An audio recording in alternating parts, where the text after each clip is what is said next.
So far, we consist all the sentences in positive way.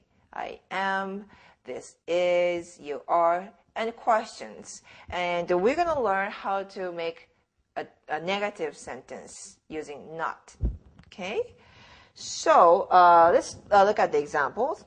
The first one is, okay, this is the core sentence. 私は医者です means I am a doctor. 医者 is doctor.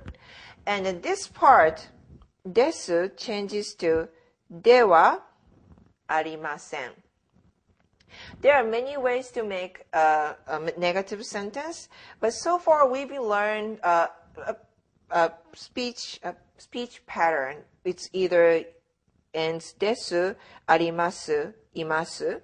So let's just memorize all the form changes. Okay? So repeat after me.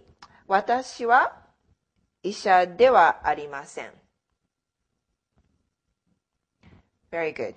Actually, the denying part is right here, ません. When you hear the sen at the end, pretty much it's denial.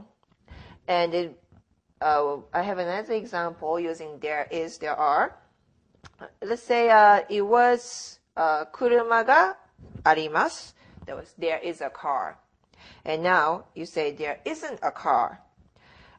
You say 車がありません. Yes, very similar. You use ありません both times. And actually, when you use います, it's the same change. The す part changes いません. So this M part is the denial. And also, we only use the verb is, am, are in English. So we're going to get into the verb, then we learn more denials. But so far, this is the form you have to know.